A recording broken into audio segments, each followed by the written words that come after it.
یس مارتھی attending you, over. چند لمحوں بعد مارتھی کی آواز سنائی دی۔ یہ بلیک ہاک کا نمبر 2 تھا اور اس گروپ کا انچارج تھا جسے کرنل کارٹر ایکشن گروپ کہا کرتا تھا۔ مارتھی تم اس وقت کہاں موجود ہو، اوور۔ مارکر نے کہا 0 ہال میں۔ کیوں، اوور۔ مارتھی نے پوچھا پاک ایشیائی ایجنٹوں کا کچھ پتہ چلا ہے یا نہیں، اوور۔ مارکر نے کہا نہیں، وہ لوگ اچانک غائب ہو گئے ہیں۔ اب باس واپس اپنے آفس گیا ہے، اس نے تمہیں کوئی ہدایات نہیں دی، اوور۔ مارتھی نے کہا چیف باس کو میں نے ابھی کال کیا ہے لیکن وہاں سے کوئی کال اٹینڈ ہی نہیں کر رہا۔ مارکر نے چونک کر کہا کال اٹینڈ نہیں کر رہا، کیوں، کیا مطلب؟ او، پھر وہ وہاں مصروف ہوگا، مارتھی نے جواب دیتے ہوئے کہا۔ مارتھی مجھے حالات ٹھیک نہیں لگ رہے، تم مین ہال میں جا کر باس کے بارے میں معلوم کرو، اوور۔ مارکر نے ایک خیال کے ذہن میں آتے ہی تیز لہجے میں کہا کیوں، وہاں باس کو کیا خطرہ ہو سکتا ہے، اوور۔ مارتھی نے حیرت بھرے لہجے میں کہا یہ پاک ایشیائی ایجنٹ حد درجہ خطرناک ہیں، لارڈ بوفمین نے مجھے ان کے بارے میں تفصیل بتائی ہے، اس لیے ہو سکتا ہے کہ وہ 0 ہال کے گھیرے سے کسی طرح نکل کر مین ہال میں نہ پہنچ گئے ہوں۔ اگر یہ لوگ وہاں پہنچ گئے ہیں تو پھر تو تم سمجھ سکتے ہو کہ صورتحال کس حد تک خطرناک ہو سکتی ہے، اوور۔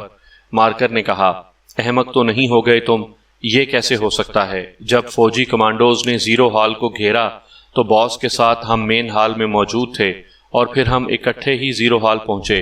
اس دوران یہ لوگ کہاں اور کیسے مین ہال میں پہنچ سکتے ہیں؟ باس یقیناً کسی اہم کام میں مصروف ہوگا، اوور۔ مارتھی نے کہا اوکے، اگر تم مطمئن ہو تو ٹھیک ہے، اوور۔ مارکر نے کہا اور اس کے ساتھ ہی اس نے ٹرانسمیٹر آف کر دیا۔ کیا بات ہے باس، آپ کے چہرے پر پریشانی اور الجھن ہے، اس کے نائب اینتھنی نے اس کے ٹرانسمیٹر آف کرتے ہی کہا تو مارکر بے اختیار چونک پڑا۔ اینتھنی صورتحال واقعی خراب ہے، لیکن مارکر کچھ کہتے کہتے رک گیا۔ باس، زولون اسکائی سے آپ آسانی سے پاک ایشیائی ایجنٹوں کو چیک کر سکتے ہیں، ایسا کیوں نہیں کرتے؟ اینتھنی نے کہا اوکے ٹھیک ہے، ان حالات میں واقعی اس کا استعمال ضروری ہو گیا ہے، اس لیے اسے آن کرو، میں اسے کنٹرول کرتا ہوں۔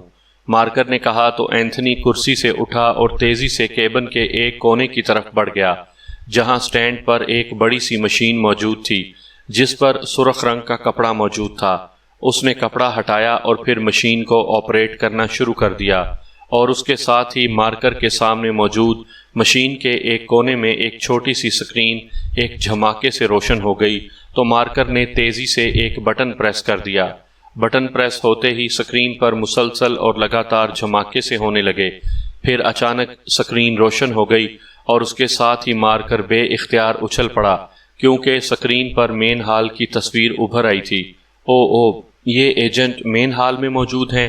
او ویری بیڈ، مارکر نے یک لخت چیختے ہوئے کہا یہ کیسے ہو سکتا ہے باس؟ اینتھنی نے اٹھ کر قریب آتے ہوئے کہا دیکھو سکرین پر مین ہال کی تصویر ہے، لیکن چیف باس سے تو ابھی آپ کی بات ہوئی ہے، اگر یہ لوگ وہاں موجود ہوتے تو باس آپ کو بتا دیتا، اینتھنی نے کہا۔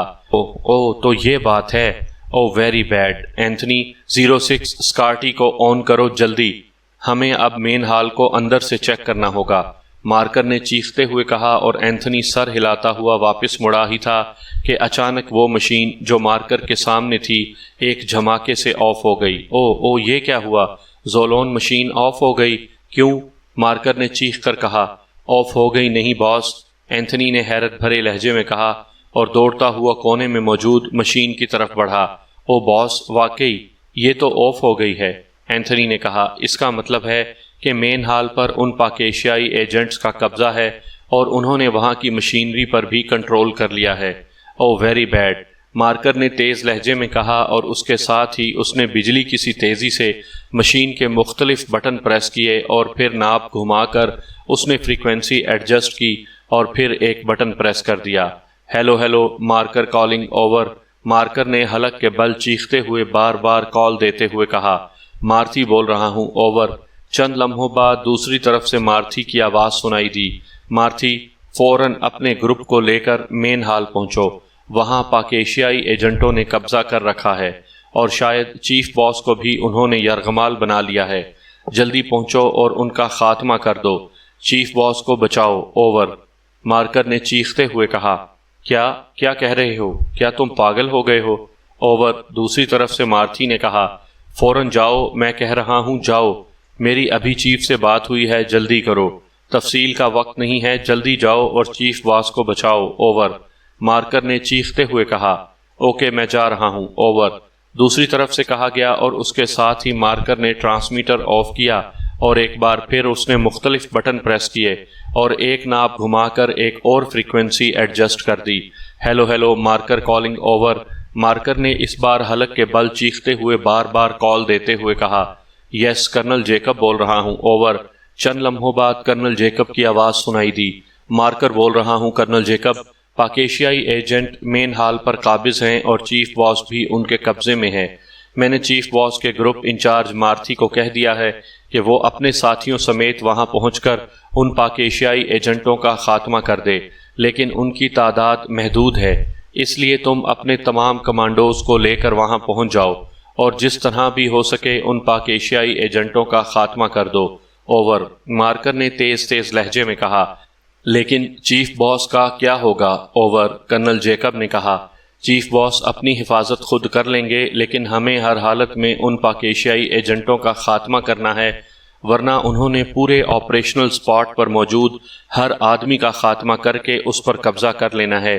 جلدی جاؤ اور مسلح ہو کر جانا۔ اوور مارکر نے کہا، ٹھیک ہے تم بے فکر رہو، اب وہ ہم سے نہیں بچ سکتے۔ اوور دوسری طرف سے کہا گیا اور اس کے ساتھ ہی مارکر نے ٹرانسمیٹر آف کیا اور ایک بار پھر مختلف بٹن پریس کر کے اس نے ایک بڑا سا بٹن پریس کر دیا۔ اس کے ساتھ ہی مشین پر ایک چھوٹا سا خانہ جلنے بجھنے لگا۔ Hello hello, Marker chief of air check post number 1 calling, Timothy chief of air check post number 2 over marker نے تیز تیز لہجے میں کہا، یس ٹموتھی اٹینڈنگ یو۔ کیا بات ہے مارکر؟ کیا کوئی خاص بات ہو گئی ہے؟ اوور چند لمحوں بعد اس خانے کے نیچے لگے ہوئے مائک سے ایک مردانہ آواز سنائی دی، ٹموتھی مین ہال پر پاکیشیائی ایجنٹوں نے قبضہ کر لیا ہے، چیف باس بھی ان کے قبضے میں ہے، میں نے فوجی کمانڈوز اور مارتھی گروپ کو کہہ دیا ہے کہ وہ ان کو ہلاک کر دیں، لیکن اگر یہ فرار ہو جائیں تو تم نے الرٹ رہنا ہے، تمہاری ایئر چیک پوسٹ سے انہیں آسانی سے ہلاک کیا جا سکتا ہے، اور باقی ایئر چیک پوسٹ کو بھی الرٹ کر دو۔ اوور مارکر نے تیز لہجے میں کہا، یہ سب کیسے ہو گیا؟ وہ تو پکڑے جا چکے تھے، اور یہ مشینی فائرنگ کیوں ہوئی ہے؟ اوور دوسری طرف سے ٹموتھی نے کہا، یہ تفصیلات بعد میں معلوم ہو جائیں گی تمہیں، تم باقی 2 ایئر چیک پوسٹس کو الرٹ کر دو اور خود بھی الرٹ رہو۔ اوور اینڈ آل، مارکر نے تیز لہجے میں کہا اور اس کے ساتھ ہی اس نے ٹرانسمیٹر آف کر دیا۔ اینتھنی اب تم نے ہر لحاظ سے الرٹ رہنا ہے اور سکرین پر فل رینج آن کر دو، مارکر نے اینتھنی سے کہا۔ یس باس، اینتھنی نے جواب دیتے ہوئے کہا اور مارکر نے اثبات میں سر ہلا دیا۔ اب اسے اطمینان سا ہو گیا تھا کہ وہ سب مل کر ان پاکیشیائی ایجنٹوں کا خاتمہ بہرحال کر لیں گے۔ عمران صاحب، دور سے صدیقی کی چیختی ہوئی آواز سنائی دی تو عمران جو کہ مین ہال کے اسلحہ ہال میں موجود تھا بے اختیار چونک پڑا۔ کیا ہوا؟ عمران نے اونچی آواز میں کہا۔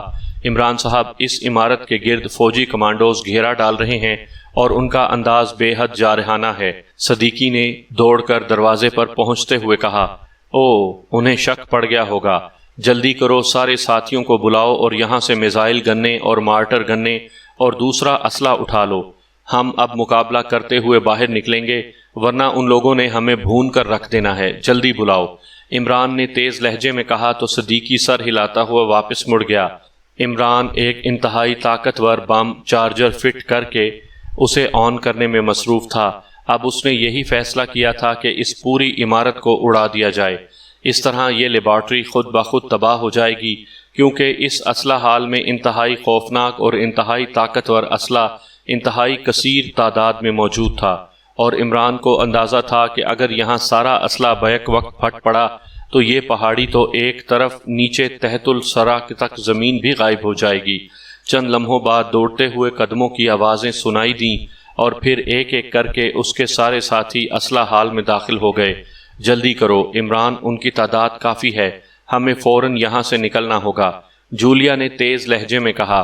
گھبراؤ مت، یہاں انتہائی جدید اسلحہ موجود ہے، مارٹر گنیں اور میزائل گنیں اٹھا لو، ہم ان کی مدد سے انتہائی آسانی سے نکل جائیں گے۔ عمران نے جواب دیا اور اس کے ساتھ ہی اس نے چارجر کو آن کر کے اس سے منسلک انتہائی طاقتور بم کو اسلحہ کی پیٹیوں کے نیچے ایسی جگہ رکھ دیا کہ اسے تلاش کرنا آسان نہ ہو، اور اس کے ساتھ ہی اگر وہ پھٹ جاتا تو یہ پورا حال بیک وقت اڑ سکتا تھا، اور یہی عمران چاہتا تھا۔ اس کے ساتھیوں نے اسلحہ اٹھایا اور پھر وہ تیزی سے واپس چلے گئے۔ عمران نے ڈی چارجر جیب میں ڈالا اور پھر خود بھی اس نے ایک میزائل گن اور اس کا میگزین اٹھا لیا۔ مشین گن پہلے ہی اس کے کاندھے سے لٹکی ہوئی تھی۔ تھوڑی دیر بعد وہ بھی اس عمارت کی راہداری میں پہنچ گیا۔ اس کے سارے ساتھی وہاں موجود تھے۔ عمران نے دروازے سے باہر سر نکال کر دیکھا تو اسے واقعی فوجی کمانڈوز چاروں طرف پھیلے ہوئے نظر آئے۔ ان کے پاس مشین گنیں تھیں اور وہ مختلف آڑوں میں باقاعدہ مورچے بنا کر بیٹھے ہوئے تھے۔ صفدر، اس عمارت کا electric control button machinery hall میں موجود ہے، جا کر اسے آف کر دو، جلدی کرو، عمران نے کہا تو صفدر سر ہلاتا ہوا واپس دوڑتا چلا گیا۔ باہر سرچ لائٹس کی تیز روشنی پھیلی ہوئی تھی۔ اچانک ایک سائڈ سے ایک کرنل ایک چٹان کی اوٹ سے نکلا۔ بلیک ہاک، میں کرنل جیکب ہوں۔ کیا آپ اندر صحیح سلامت ہیں اور کیا حالات درست ہیں؟ یہ باہر خون کے دھبے کیوں ہیں؟ مارتھی اور اس کے ساتھی کہاں ہیں؟ اسی کرنل نے انتہائی اونچی آواز میں چیخ کر کہا، کرنل جیکب، تم کیوں آئے ہو اور تم نے کیوں کمانڈوز کا گھیرا یہاں پھیلا رکھا ہے؟ اچانک عمران نے راہداری کے اندر سے ہی چیخ کر جواب دیتے ہوئے کہا۔ اس کا لہجہ اور آواز کرنل کارٹر کا ہی تھا۔ کرنل، آپ باہر کیوں نہیں آتے؟ باہر آئیں، کرنل جیکب نے حیرت بھرے لہجے میں کہا، لیکن اس سے پہلے کہ عمران کوئی جواب دیتا، اچانک جھماکا سا ہوا اور اس کے ساتھ ہی باہر گھپ اندھیرا چھا گیا۔ یہ تم نے کیا کیا ہے کرنل جیکب؟ یہ لائٹ کیوں آف ہو گئی ہے؟ عمران نے چیختے ہوئے کہا۔ میں نے کیا کرنا ہے؟ یہ آپ کیا کہہ رہے ہیں کرنل؟ آپ باہر آ جائیں ورنہ میں مین ہال پر حملہ کر دوں گا، باہر آئیں، اچانک کرنل جیکب نے چیختے ہوئے کہا۔ اسی لمحے صفدر دوڑتا ہوا راہداری میں آ گیا۔ سنو، ہم نے یہاں سے میزائل فائر کرتے ہوئے نکلنا ہے۔ سب لوگ گروپس میں آگے بڑھیں گے۔ جولیا اور صالحہ دونوں میرے ساتھ ہوں گی، اور ہم نے ایئر چیک پوسٹ پر مارٹر گنوں سے حملہ کرنا ہے، ورنہ وہ لوگ ہمیں اوپر سے ہی بھون ڈالیں گے۔ جو نظر آئے اڑا دینا۔ اب ہم نے ہر صورت میں اس پہاڑی سے باہر جانا ہے۔ عمران نے تیز لہجے میں کہا۔ کرنل، آپ خاموش کیوں ہو گئے؟ باہر آ جائیں۔ اچانک طاقتور بیٹریوں کی روشنی برآمدے میں لہرانے لگی اور اس کے ساتھ ہی کرنل جیکب کی تیز آواز سنائی دی۔ میں آ رہا ہوں، عمران نے کہا، اور اس کے ساتھ ہی وہ تیزی سے دروازے سے باہر نکلا اور برآمدے میں پہنچ گیا۔ اس کے پیچھے اس کے ساتھی بھی تیزی سے باہر آ گئے۔ ٹارچوں کی روشنی عمران اور اس کے ساتھیوں پر پڑنے لگی تھی۔ بسم اللہ کرو، عمران نے کہا، اور اس کے ساتھ ہی اس نے ہاتھ میں پکڑی ہوئی میزائل گن کا ٹریگر دبا دیا۔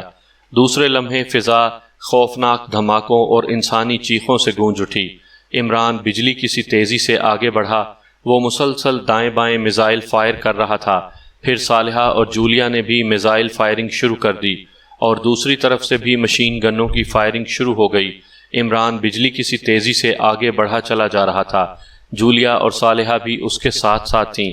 وہ تینوں زگ زیگ کے سے انداز میں دوڑ رہے تھے کہ اچانک جولیا کے حلق سے چیخ نکلی اور وہ اچھل کر نیچے گر پڑی۔ صالحہ، اسے اٹھاؤ، عمران نے چیخ کر کہا اور تیزی سے آگے بڑھ گیا، کیونکہ یہاں رکنا موت کو دعوت دینے کے مترادف تھا۔ آگے بڑھ کر اس نے ایک لمحے کے لیے مڑ کر دیکھا تو صالحہ جولیا کو کاندھے پر ڈالی اس کے پیچھے دوڑی چلی آ رہی تھی۔ عمران نے اب فائرنگ بند کر دی تھی، کیونکہ ظاہر ہے اب وہ کمانڈوز کا گھیرا توڑ کر آگے نکل آئے تھے۔ ان کا رخ اب اس عمارت کی طرف تھا جہاں انہیں قید کیا گیا تھا۔ جولیا زندہ تو ہے؟ عمران نے دوڑتے دوڑتے پوچھا۔ ہاں، زندہ ہے، صالحہ کی ہانپتی ہوئی آواز سنائی دی تو عمران تیزی سے مڑا اور اس نے جلدی سے جولیا کو صالحہ سے لے کر اپنے کاندھے پر ڈالا۔ صالحہ واقعی بری طرح ہانپ رہی تھی۔ جولیا کے زخموں سے خون مسلسل بہہ رہا تھا، لیکن اس وقت پوزیشن ایسی تھی کہ نہ عمران رک سکتا تھا اور نہ ہی جولیا کے زخموں کو چیک کیا جا سکتا تھا۔ صالحہ، اس عمارت پر میزائل فائر کرو اور پھر دائیں طرف کو گھوم کر آ جاؤ۔ میں ادھر جا رہا ہوں، ادھر ایئر چیک پوسٹ ہے، اسے تباہ کرنا ہے، عمران نے کہا اور تیزی سے بائیں طرف کو گھوم کر دوڑتا ہوا آگے بڑھتا چلا گیا۔ جولیا بدستور اس کے کاندھے پر موجود تھی۔ ہر طرف مشین گنوں، میزائلوں اور مارٹر گنوں کے خوفناک فائرنگ کی آوازیں سنائی دے رہی تھیں۔ یوں محسوس ہو رہا تھا جیسے وہاں دو فوجیں انتہائی خوفناک انداز میں ایک دوسرے سے ٹکرا گئی ہوں۔ عمران جیسے ہی عمارت کی بائیں جانب نکلا، اچانک اس پر گولیوں کی خوفناک بارش ہوئی، لیکن عمران بجلی کی سی تیزی سے غوطہ مار کر واپس ہوا، اور اس طرح محاورتاً نہیں بلکہ حقیقتاً وہ بال بال بچا تھا، ورنہ اس کا اور جولیا دونوں کے جسم گولیوں سے چھلنی ہو جاتے۔ اسی لمحے عمارت پر میزائل فائر ہونے شروع ہو گئے، اور عمران نے جولیا کو کاندھے سے اتار کر نیچے لٹایا، اور پھر ہاتھ میں موجود مارٹر گن اٹھائے وہ آہستہ سے آگے بڑھا، اور اس نے ہاتھ آگے کر کے ٹریگر دبا دیا۔ انتہائی خوفناک دھماکہ ہوا، اور اس کے ساتھ ہی عمران تیزی سے آگے بڑھا۔ اس بار اس پر فائرنگ نہ ہوئی تھی۔ سامنے موجود ایئر چیک پوسٹ کا ایک حصہ اس کے فائر کیے ہوئے میزائل کی وجہ سے اڑ گیا تھا۔ عمران نے دوسرا میزائل فائر کیا، اور اس بار پوری چیک پوسٹ کے پرزے اڑ گئے۔ عمران تیزی سے واپس مڑا، اور اس نے زمین پر پڑی ہوئی جولیا کو اٹھا کر کاندھے پر لاد لیا۔ عمران صاحب، اسی لمحے عقب سے صالحہ کی آواز سنائی دی۔ وہ دوڑتی ہوئی آ رہی تھی۔ جلدی آؤ، میں نے ایئر چیک پوسٹ اڑا دی ہے، اور یہاں سے باؤنڈری بھی قریب ہوگی، جلدی آؤ، عمران نے کہا اور تیزی سے آگے بڑھتا چلا گیا۔ لیکن اچانک بائیں طرف سے تیز فائرنگ ہوئی، اور عمران کو یوں محسوس ہوا جیسے اس کی بائیں پسلیوں میں گرم گرم کئی سلاخیں گھستی چلی گئی ہوں، اور اس کے ساتھ ہی وہ اچھل کر جولیا سمیت نیچے گرا۔ اس نے نیچے گر کر اٹھنے کی کوشش کی، لیکن بے سود۔ اس کا ذہن اس قدر تیزی سے تاریک پڑ گیا تھا جیسے کیمرے کا شٹر بند ہوتا ہے۔ لیکن اس کے ذہن کے تاریک پڑنے سے پہلے عمران کو محسوس ہو گیا کہ اس بار موت نے اسے واقعی جھپٹ لیا ہے، اور پھر اس کے تمام احساسات تاریکی میں ڈوبتے چلے گئے، شاید ہمیشہ ہمیشہ کے لیے۔ شیخ سالم اپنے مخصوص اڈے میں اپنے خاص کمرے میں گہری نیند میں سویا ہوا تھا کہ پاس پڑے ہوئے فون پیس سے یکلخت تیز سیٹی کی آواز نکلنے لگی تو شیخ سالم بے اختیار ہڑبڑا کر اٹھ بیٹھا۔ اس نے بجلی کی سی تیزی سے فون پیس اٹھایا اور اس کا بٹن آن کر دیا۔ یس ریڈ ایگل، شیخ سالم نے خمار آلود لہجے میں کہا۔ یعقوب بول رہا ہوں باس، پرندے شدید زخمی ہیں، میں نے بڑی مشکل سے ان سب کو 61 پر پہنچایا ہے، آپ فوراً وہاں آ جائیں۔ دوسری طرف سے ایک آواز سنائی دی، او اچھا میں آ رہا ہوں، شیخ سالم نے یک لخت اچھلتے ہوئے کہا، اور اس کے ساتھ ہی اس نے فون پیس آف کر کے واپس تپائی پر رکھا، اور پھر وہ اچھل کر بستر سے نیچے اترا اور دوڑتا ہوا ملحقہ کمرے میں داخل ہو گیا۔ چند لمحوں بعد جب وہ باہر آیا تو وہ لباس تبدیل کر چکا تھا۔ تھوڑی دیر بعد اس کی کار انتہائی تیز رفتاری سے دوڑتی ہوئی شہر کے مضافات کی طرف جانے والی سڑک پر بڑی چلی جا رہی تھی۔ اس کے ذہن میں مسلسل دھماکے ہو رہے تھے، کیونکہ یعقوب کا پیغام وہ اچھی طرح سمجھ گیا تھا۔ پرندوں سے اس کا مطلب پاک ایشیائی سیکرٹ سروس کے لوگ تھے۔ عمران نے اسے کال کر کے بتا دیا تھا کہ وہ اپنے ساتھیوں سمیت آج رات گوام پہاڑی پر ریڈ کرے گا۔ اس نے اسے کہا تھا کہ وہاں ہر قسم کے حالات پیش آ سکتے ہیں، اس لیے وہ اپنے گروپ کے خاص لوگوں کو اس پہاڑی کے گرد پھیلا دے تاکہ اگر ضرورت پڑے تو وہ ان کی مدد حاصل کر سکیں، اور اس نے اپنے خاص دستے کو یعقوب کی سربراہی میں وہاں بھیج دیا تھا۔ اور اس وقت یعقوب کی کال آنے کا مطلب یہ تھا کہ پاک ایشیا سیکرٹ سروس نے واقعی وہاں ریڈ کیا ہے، لیکن وہ کامیاب ہونے کے بجائے الٹا زخمی ہو گئے ہیں، اور یعقوب اور اس کے آدمیوں نے انہیں اٹھا کر ریڈ ایگل کے خفیہ ہسپتال میں پہنچا دیا ہے، جسے کوڈ میں 61 کہا جاتا ہے، اور بقول یعقوب سب کے سب شدید زخمی تھے۔ یہ سب کچھ سوچتا ہوا اور کار چلاتا ہوا شیخ سالم 61 کی طرف بڑھا چلا جا رہا تھا، جو شہر کے مضافات میں تھا اور بظاہر ایک ربڑ بنانے والی فیکٹری تھی، لیکن اس فیکٹری کے نیچے کافی بڑا اور جدید ہسپتال بنایا گیا تھا جہاں ریڈ ایگل کے زخمیوں کا علاج کیا جاتا تھا۔ تقریباً 1.5 گھنٹے کی مسلسل اور تیز ڈرائیونگ کے بعد اس نے کار ایک سائڈ پر موڑ دی، اور پھر تھوڑا سا آگے بڑھنے کے بعد ربڑ فیکٹری کا احاطہ آ گیا۔ اس نے کار اس کے بڑے سے پھاٹک کے سامنے روک دی اور مخصوص انداز میں 3 بار ہارن بجایا تو بڑے سے پھاٹک کی چھوٹی کھڑکی کھلی اور ایک مسلح آدمی باہر آ گیا۔ اسپیشل وے کھولو، جلدی کرو، شیخ سالم نے کار کی کھڑکی سے سر باہر نکال کر تیز لہجے میں کہا۔ یس چیف، آنے والے نے یک لخت مؤدب ہوتے ہوئے کہا، اور شیخ سالم نے کار آگے بڑھا دی۔ ربڑ فیکٹری کا احاطہ ختم ہو جانے کے بعد اس نے ایک سائیڈ سڑک پر کار موڑ دی اور پھر تقریباً درمیان میں پہنچا تھا کہ اچانک سائڈ پر موجود دیوار درمیان سے پھٹ کر سائڈوں میں ہو گئی اور شیخ سالم نے کار اس خالی جگہ میں موڑ دی۔ آگے زمین کا ایک بڑا حصہ کسی صندوق کے ڈھکن کی طرح اوپر کو اٹھا ہوا تھا اور سڑک نیچے گہرائی میں اترتی چلی جا رہی تھی۔ شیخ سالم کار لیے نیچے اترتا چلا گیا۔ کافی نیچے جا کر وہ سڑک ختم ہوئی تو سامنے ایک بار پھر دیوار آ گئی۔ شیخ سالم نے کار روکی اور پھر نیچے اتر کر وہ تیزی سے دائیں طرف کو بڑھ گیا۔ اس نے دائیں طرف دیوار پر اپنا ہاتھ ایک مخصوص جگہ پر رکھا تو سرر کی آواز سے دیوار درمیان سے پھٹ گئی۔ اب دوسری طرف ایک تنگ سی راہداری تھی۔ وہ دوڑتا ہوا اس راہداری میں آگے بڑھتا چلا گیا۔ راہداری کے اختتام پر ایک کمرہ تھا۔ اس نے کمرے کا دروازہ کھولا اور اندر داخل ہوا تو وہ ایک چھوٹے سے ہال نما کمرے میں پہنچ گیا جہاں ایک لمبے قد کا آدمی بڑی بے چینی کے عالم میں ٹہل رہا تھا۔ کیا ہوا یعقوب، کیا ہوا؟ شیخ سالم نے اندر داخل ہوتے ہی انتہائی بے چین سے لہجے میں کہا، آپ آ گئے باس۔ عمران اور اس کے سب ساتھی شدید زخمی ہیں۔ ان سب کی حالت شدید خطرے میں ہے۔ ان سب کے آپریشن ہو رہے ہیں۔ میں نے 62 سے تمام ڈاکٹرز کال کر لیے تھے۔ ان کے آنے کے بعد آپ کو فون کیا تھا۔ اس آدمی نے جواب دیتے ہوئے کہا، ہوا کیا تھا؟ تفصیل تو بتاؤ۔ شیخ سالم نے ہونٹ چباتے ہوئے کہا، باس، عمران اور اس کے ساتھی 2 کاروں پر گوام پہاڑی سے تقریباً 1.5-2 کلومیٹر دور رک کر پیدل پہاڑی کی طرف گئے تھے۔ ان کے ہاتھوں میں بڑے بڑے بانس تھے۔ میں اپنے گروپ سمیت جب وہاں پہنچا تو یہ لوگ پہاڑی کے قریب پہنچ چکے تھے۔ میں وہیں رک گیا۔ پھر اچانک لائٹس بجھ گئیں۔ میں حیران رہ گیا، لیکن چونکہ آپ کا حکم تھا کہ ہم نے کسی معاملے میں مداخلت نہیں کرنی جب تک عمران صاحب کی طرف سے ریڈ کاشن نہ مل جائے، اس لیے میں اور میرے ساتھی خاموش رہے۔ پھر لائٹس دوبارہ روشن ہو گئیں، لیکن اندر حالات معمول پر تھے۔ یوں لگتا تھا کہ جیسے کچھ ہوا ہی نہ ہو۔ میں نے اپنے ساتھیوں کو وہیں روک لیا، لیکن آدھی رات کے قریب اندر عمارتوں پر سرچ لائٹس جل اٹھیں اور انتہائی تیز مشینی فائرنگ شروع ہو گئی، لیکن چونکہ ایئر چیک پوسٹس ویسے ہی موجود تھیں اس لیے ہم آگے بڑھ ہی نہ سکتے تھے۔ پھر یہ فائرنگ بند ہو گئی اور ایک بار پھر خاموشی چھا گئی۔ ہم انتظار کرتے رہے۔ پھر کافی دیر بعد اچانک اندر سے میزائل گنوں، مارٹر گنوں اور مشین گنوں کی آوازیں سنائی دینے لگیں۔ اندر خوفناک دھماکے اور فائرنگ ہو رہی تھی۔ یوں لگتا تھا جیسے 2 فوجیں آپس میں ٹکرا گئی ہوں۔ اچانک ہماری طرف والی ایئر چیک پوسٹ پر میزائل اور مارٹر گنوں سے حملے ہوئے اور چیک پوسٹ تباہ ہو گئی۔ پھر میں نے 5 مردوں کو 3 افراد کو اٹھائے اور ایک عورت کو دوسری عورت کو اٹھائے بھاگ کر حد بندی کی طرف آتے دیکھا، اور پھر اس حد بندی کو بھی میزائلوں سے اڑا دیا گیا، اور یہ لوگ دوڑتے ہوئے اس حد بندی سے باہر آ گئے، اور اس کے ساتھ ہی ہم پہچان گئے کہ یہ عمران اور اس کے ساتھی تھے۔